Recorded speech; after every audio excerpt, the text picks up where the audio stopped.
Last class में हम लोग देखे थे कि सर्किट कोई भी सिस्टम है उस वो किस प्रकार से पावर ऑब्जर्वेशन करता है, किस प्रकार से डिलीवर करता है, कब उसको हम कहें कि पावर हमारा जो सिस्टम है पावर ऑब्जर्व कर रहा है। अब कब हम लोग कह सकते हैं कि जो हमारा सिस्टम है कोई भी सर्किट है वो पावर डिलीवर कर रहा है। हम लोग लास्ट क्लास में देखे थे।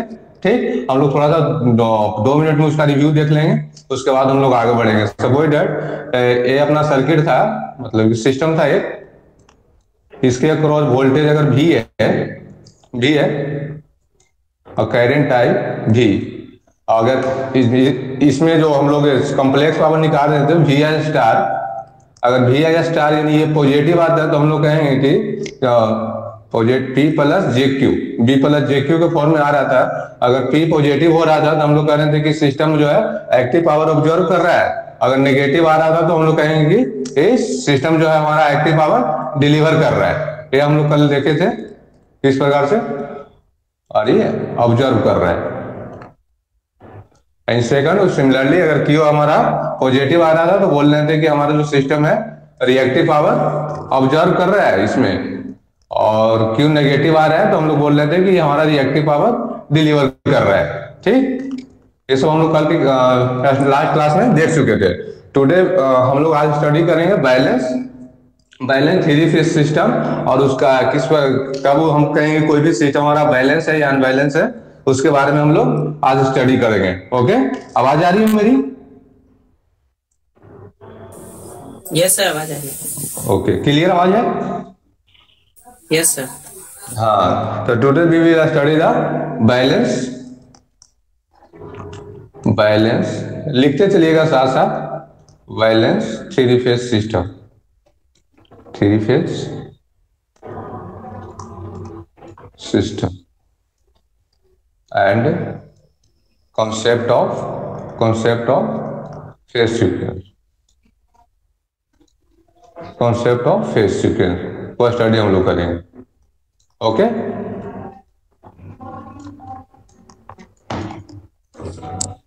कोई भी सिस्टम हमारा बैलेंस कहलाएगा यदि magnitude of the all the देखिए मैं डिफिनेशन लिख देता हूं। A polyphase system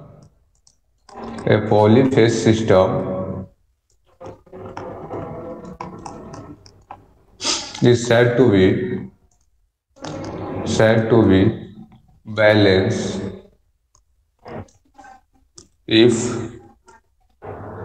magnitude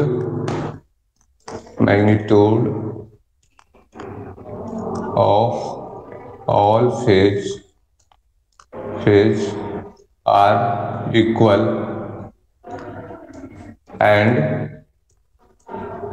phase difference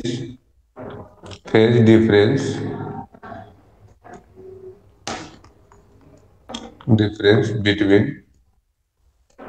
the phase according to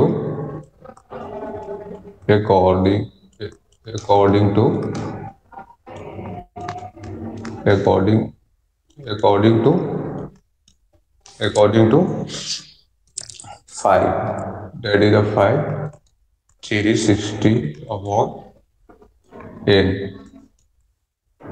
यानी हम लोग कोई भी सिस्टम को बैलेंस तभी कहेंगे जब भी उसका जितना भी फेजेज है उसका मैग्नीट्यूड जो होगा हमारा इक्वल होना चाहिए, and phase difference between any two phases भी एज ए फॉर्मूला इसके अनुसार होना चाहिए, यानी 360/n होना चाहिए। तब हम कहेंगे कि हमारा बैलेंस सिस्टम है। If n does not equal to 2, one exception के साथ है जो यहाँ पे ये फॉर्मूला बैलेंस के लिए वेरीफाइड नहीं होते, that is the for two phase system. Only exception में कह सकते हैं आप, एक्सेप्शन में इफ टू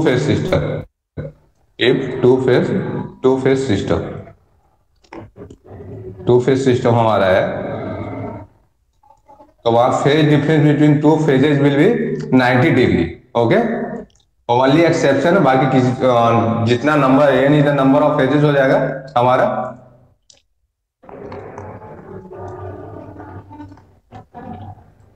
फेजेस ओके, ठीक है, क्लियर यहां तक? कोई डाउट है तो बोलिएगा। क्लियर है sir? Yes hello. Sir, clear. यानी कि हम लोग कोई भी सिस्टम हमारा है, मतलब पावर सिस्टम ही है, तो जनरली हम लोग स्टडी करते हैं 3 phase system, but may be 6 phase system भी होता है, हमारे होम पे 2 फेज सिस्टम भी आते हैं।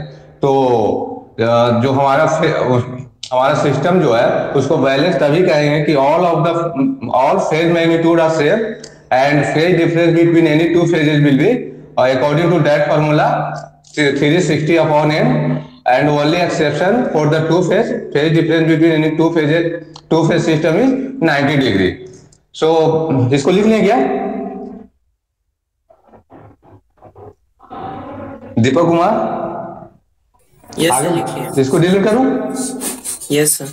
Okay, now for 3 phase system, for 3 phase system, for 3 phase system, 3 phase system के लिए जो हमारा एन हो जाएगा, N is the number of phases, 3 हो जाएगा। सो 5 फेज डिफरेंस, इसको आप कर सकते हैं फेज डिफरेंस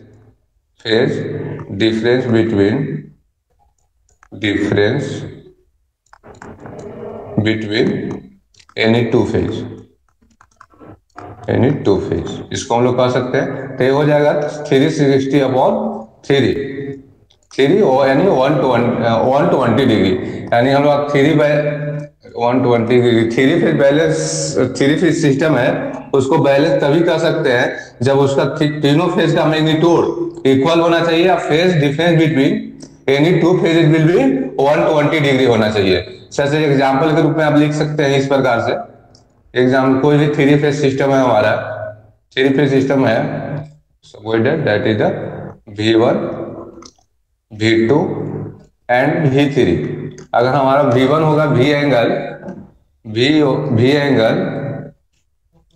0 डिग्री, तो V2 बराबर V एंगल 120 -120, या 120 अगर नेगेटिव जाते हैं तो V3 V एंगल 240, यानी कि किसी भी 2 फेजेस के बीच में डिफरेंस हमारा 120 डिग्री है, तो हम लोग कहेंगे कि ये हमारा बैलेंस सिस्टम है।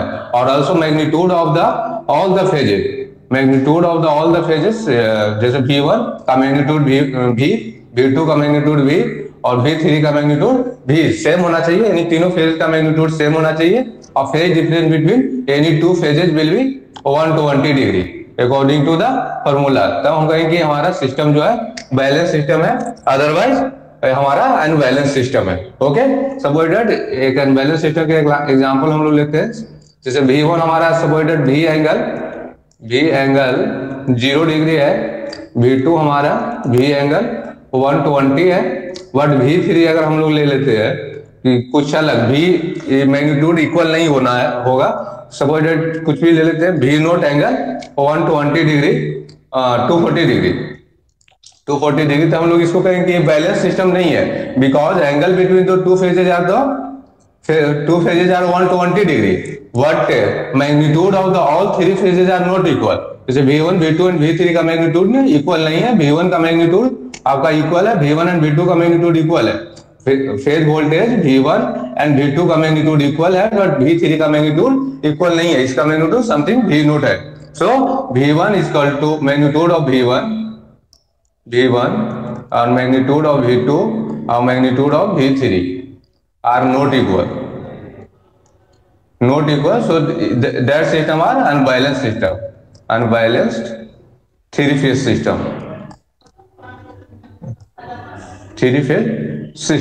सिमिलरली अगर हमारा मैग्नीट्यूड सेम होगा, but phase difference between any 2 phases not satisfied that formula, so also we can say that system is also unbalance system. Okay, यहां तक क्लियर है?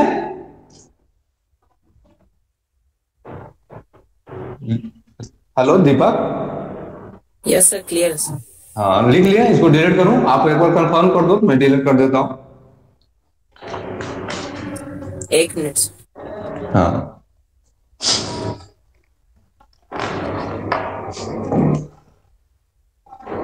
एक मिनट मेरे को दीजिए। हाँ ठीक है।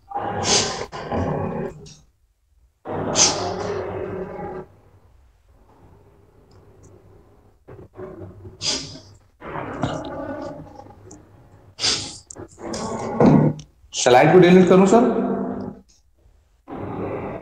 Yes, sir. Okay.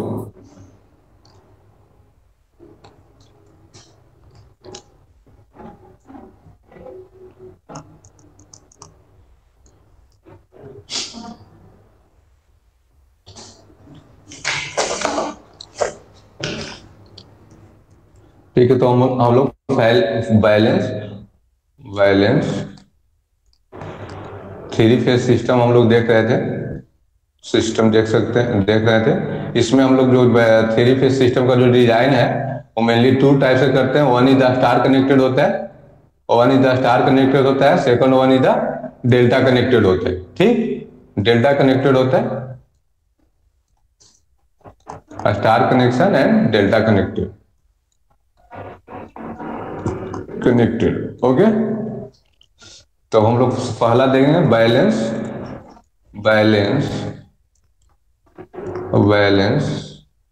Star connected source.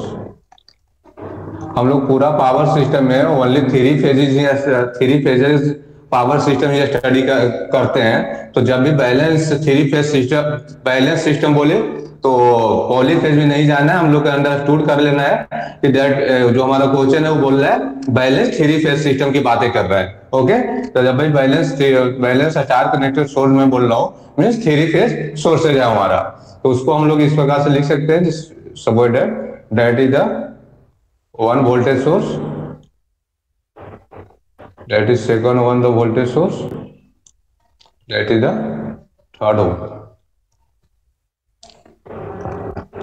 हम EN से डिनोट कर रहे हैं,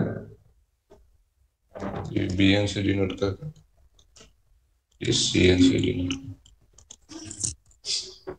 इसी को हम लोग का अगर फेजर फॉर्म में डिनोट करना होगा, हमारा थ्री फेज सोर्सेज हैं जो स्टार कनेक्शन है, अगर हम लोग इसको फेजर में डिनोट करना चाहें तो इस प्रकार से कर सकते हैं कि देयर आर डेट फेजेस। इस प्रकार से हम लोग सिंपल वे में लिख लेते हैं। ये हमारा AN है, डेट इज हमारा BN है, that is CN। Angle between any two phases है 120 डिग्री। तो ये हमारा बैलेंस स्टार कनेक्टेड सोर्स हो गया, और मैग्नीट्यूड ऑफ 120 डिग्री, और मैग्नीट्यूड हमारा बैलेंस सिस्टम होने के लिए magnitude of EAN and magnitude of EBN, यानी all three phases magnitude will be equal.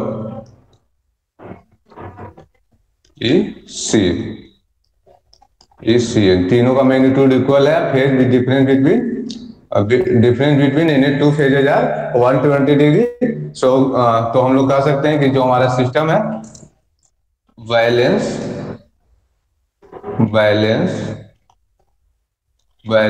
Three phase star connected source है।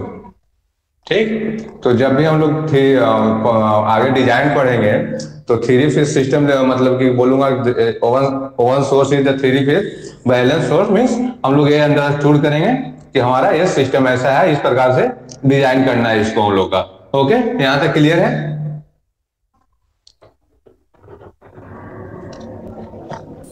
Yes, sir. Clear. हाँ, इसको डिलीट करूं सर?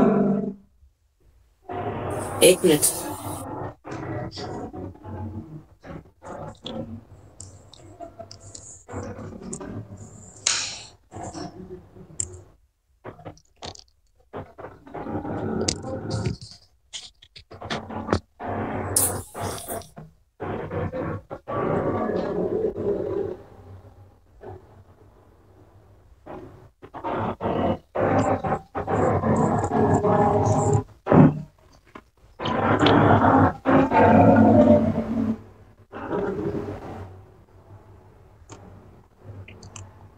आवाज के साथ कुछ नॉइज नहीं जा रही है ना? No sir, clear. चलिए ठीक है।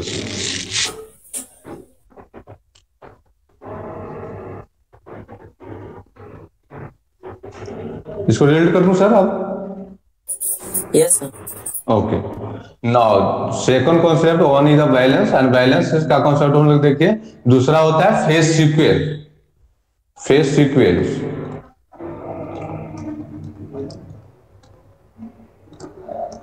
फेज सीक्वेंस जो है हमारा फुल्ली डिपेंड करता है rotation of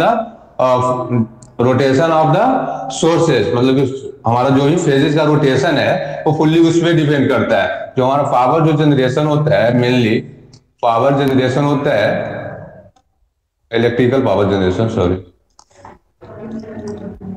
electrical power generation होता है वो हमारा मैकेनिकल सोर्सेस से होते हैं, और you can say that electrical power generation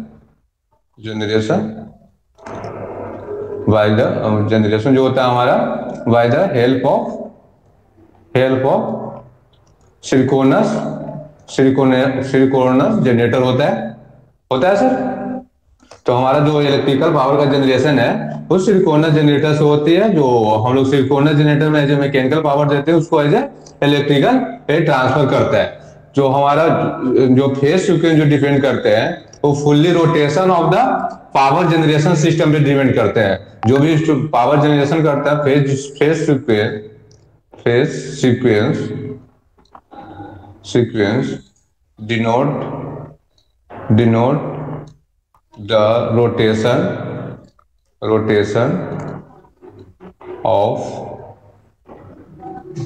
rotation of power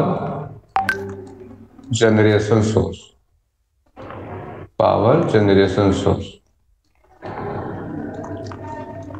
जो फेज सीक्वेंस जो हमारा है वो डिनोट करता है जो हमारा जो पावर जनरेट कर रहा है जो सोर्स, उसका रोटेशन क्या होता है। और जो रोटेटिंग मशीन हमारा है वो ओनली क्या बोलते हैं राउंड ऑफ रोटेट करते हैं। सो ओनली जो हमारा जो सोर्सेज है ओनली 2 डायरेक्शन में रोटेट कर सकते हैं। One is the clockwise rotate कर सकते हैं और second one is the anti clockwise.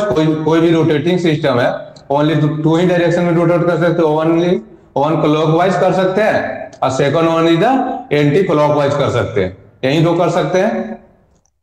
तो हम लोग वो बोलते हैं कि हमारा जो फेज सीक्वेंस है only in practical circuit only 2 exist करता है। One is the clockwise, second is the anti clockwise. ठीक, ये हमारा फेज सीक्वेंस फुल्ली ये डिनोट करता है कि हमारा जो मशीन का रोटेशन है वो क्लॉकवाइज है या एंटी क्लॉकवाइज है। ओके, यही डिनोट करता है। तो हम लोग 3 फेज सिस्टम के लिए फेज सीक्वेंस देखेंगे कितना फेज सीक्वेंस एग्जिस्ट करता है। ओके, चलिए, ये हो गया सर। Yes, sir. ओके, इसको डिलीट करो sir.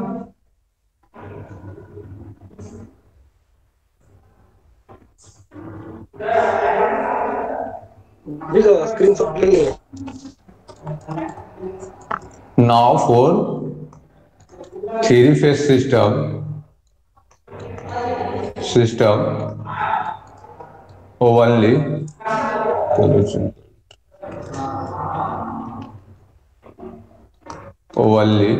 only two-phase sequence exist. One is the subordinate. आपका कोई भी 3 फेज बैलेंस सिस्टम है या अनबैलेंस हो, दोनों के लिए फेज सीक्वेंस सबोइडेट। ये हमारा एक 3 फेज सिस्टम है, ए बी सी। तो इसको हम लोग या तो क्लॉकवाइज रोटेट कर सकते हैं या तो एंटी क्लॉकवाइज रोटेट कर सकते हैं। ओनली 2 ही डायरेक्शन में रोटेट कर सकते हैं। तो पहला हमारा जो फेज सीक्वेंस है subordinate, first be rotate the anti clockwise direction. So in for phase sequence observation आप किसी भी एक जगह पे एज ए ऑब्जर्वर खड़े हो जाओ। जैसे ऑब्जर्वर है और ये ऑब्जर्वर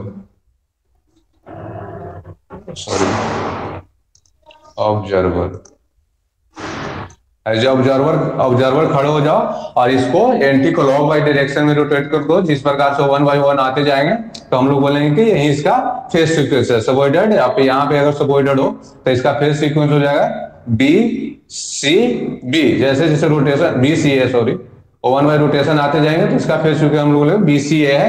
अगर आप यहाँ पे बैठे हो तो ए बी सी हो जाएगा, ए बी सी। अगर यहां से ऑब्जर्व कर रहे हो तो हमारा जो फेज सीक्वेंस हो जाएगा, क्या बोलते हैं, यहां से ऑब्जर्व करो सी सी ए बी, ये तीनों का तीनों सेम ही है, बस वन आगे पीछे मतलब कि लिखा हुआ है। ये तीनों फेज सीक्वेंस एक ही है। जैसे बी सी ए को हम लोग लिख सकते हैं ए बी सी, अगर रोटेट करा दूं तो इस प्रकार से। सिमिलरली इसको हम लोग लिख सकते हैं सी ए बी। तो हमारा दो ही फेज सीक्वेंस, ये हमारा कहें कि एंटी क्लॉकवाइज फेज सीक्वेंस है। One is the ABC phase sequence और second one is the that is, आप ले लो इसको इस प्रकार से ए बी सी, और यहाँ पे एज ऑब्जर्वर आप हो जाओ इसको, सॉरी यहाँ पे आप एज ऑब्जर्वर हो जाओ और इसको क्लॉकवाइज डायरेक्शन में मूव करा दो।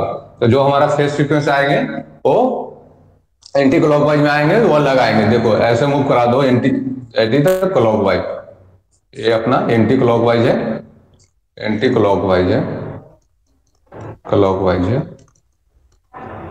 ये अपना क्लॉकवाइज है, क्लॉकवाइज है।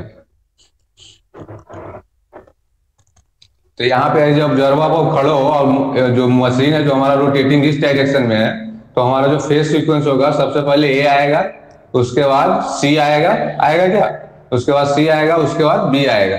सो हम लोग कह सकते हैं three phase system,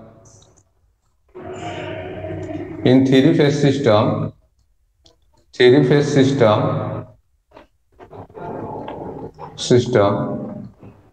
only two phase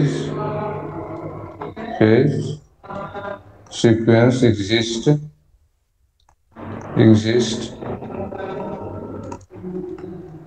one is the ABC, a second one is the ACB, second one is the ACB। ठीक है, यहां तक क्लियर है? क्लियर है सर? फेज सीक्वेंस समझ में आई? जी सर। ठीक। और फेज सीक्वेंस के हम लोग चेंज नहीं कर सकते हैं। जब हमारा सोर्स है जहां से पावर जनरेशन होता है, ओनली वो मशीन का हम लोग रोटेशन चेंज करके ही फेज सीक्वेंस चेंज कर सकते हैं। और फेज सीक्वेंस चेंज करते हैं जब तक हम लोग जो जब पावर जनरेशन हो रहा है उसको जब तक मतलब कि रोटेशन चेंज नहीं करेंगे तो हम लोग का फेज सीक्वेंस चेंज नहीं हो सकता। बट इन द प्रैक्टिकली यानी जब हम लोग घर या किसी इंडस्ट्री में अगर फेज सीक्वेंस का चेंज करना होता है, phase sequence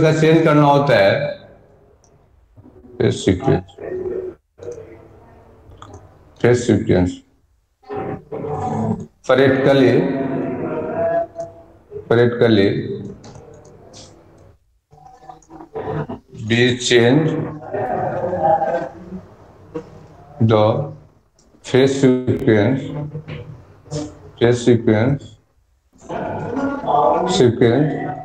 to interchanging the any two phases, interchanging any two phases connection। Okay, यानी फॉर हमारा जो मेन सोर्स है, जो भी हमारा सिस्टम का फेज सीक्वेंस है, एक बार क्लॉकवाइज या एंटी क्लॉकवाइज एबीसी या एसीबी डिफाइन हो गया, उसके बाद हम लोग चेंज नहीं कर सकते। बट जब हम लोग घर पे देखते होंगे, जब इंडक्शन मोटर वगैरह चलाते हैं तो वहां पे मोटर अपोजिट रोटेट करना शुरू कर देता है, तो हम बोलते हैं कि अपोजिट डायरेक्शन में रोटेट करता है, यानी कोई भी दो फेज को इंटरचेंज कर देते हैं तो फिर सही डायरेक्शन में हो जाता है। तो फेज सीक्वेंस की प्रैक्टिकल लाइफ हम लोग इस प्रकार से चेंज करते हैं।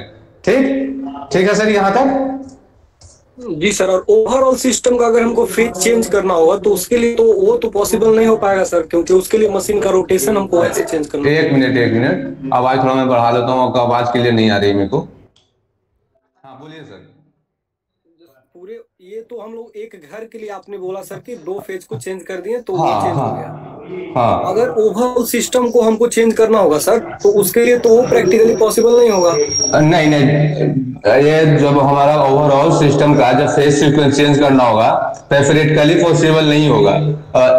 ओनली मतलब कि तभी पॉसिबल होगा जहां से हमारा पावर जनरेशन हो रहा है जो सिलिकॉनस जनरेटर रोटेट कर रहा है उसको डायरेक्शन जो है अपोजिट की ओर कर देंगे, मतलब जो फेज सीक्वेंस चल रहा है अगर क्लॉकवाइज में रोटेट कर रहा है हमारा सिलिकॉनस मोटर तो उसको एंटी क्लॉकवाइज में कर देंगे, तभी पूरा हमारा सिस्टम को फेज सीक्वेंस चेंज होगा। So practically that is not possible, only individual system के लिए हम लोग फेज सीक्वेंस चेंज कर सकते हैं। ओके, समझे सर?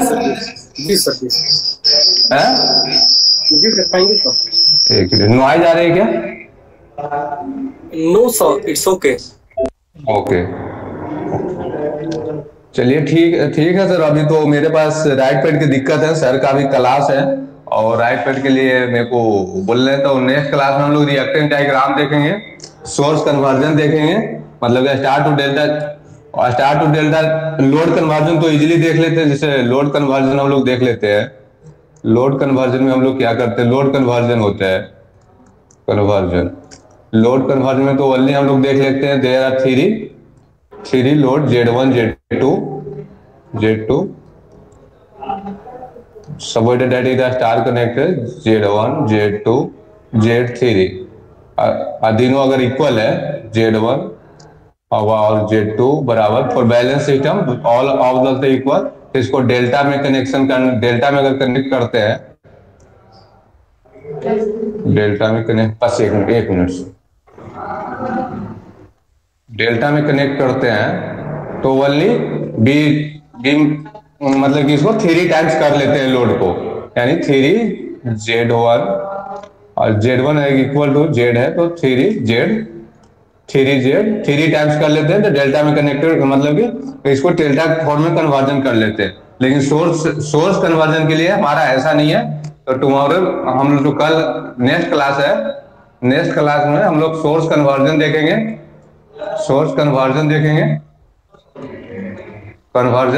रिएक्टेंस डायग्राम देखेंगे, जो हमारा सिलेबस कल से स्टार्ट हो जाएगा। Reactance diagram and per unit system देखेंगे नेक्स्ट क्लास में। पर यूनिट सिस्टम देखेंगे, पर यूनिट सिस्टम। ओके, ठीक है सर। ये लेक्चर यूट्यूब पे कब अपलोड होगा सर? सर मैं कोशिश कर रहा हूँ अपलोड करवाने का। मैं अभी जो क्लास ले रहा हूँ इसका रिकॉर्डेड कर लिया हूँ मैं, अभी मैं सर को सेंड कर दूंगा और वो फिर अपलोड करवाते हैं सर। ठीक, इसको कनेक्शन प्रॉपर में देखिएगा, मैं रैप में लिख लिया हूँ। तो लोड कन्वर्जन तो जानते हैं, इसको एक्सप्लेन करने का कोई मतलब है नहीं। ठीक, ओनली मैं सोर्स कन्वर्जन का थोड़ा सा बेसिक करूंगा, उसके बाद अपने सिलेबस में कल से मूव कर जाएंगे। Okay sir. हाँ सब ठीक है सर, अच्छी क्लास समझ में आ रही है?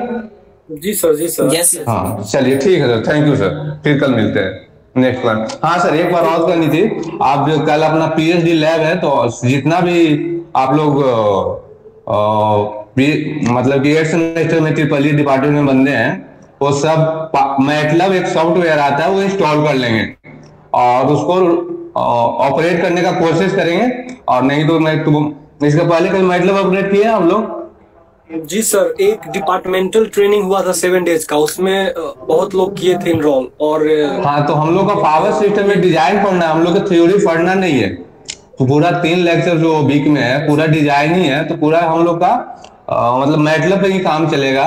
ओनली हम लोग अभी स्टार्टिंग का है तो 2-4 क्लास बेसिक ले लूंगा, उसके बाद हम लोग जितना भी काम है 1 class is the theory, other all classes on the MATLAB होगा हम लोग का। ओके, तो कल PhD लैब है, उसमें पूरा काम हम लोग मैटलब पे करेंगे। Okay sir. तो आप सब लोग इंस्टॉल कर लीजिएगा और जितना भी कलीग एब्सेंट है उनको भी इन्फॉर्म कर दीजिएगा कि मैटलब इंस्टॉल कर ले तो बेहतर रहेगा। Okay okay sir. Okay, thank you very much sir.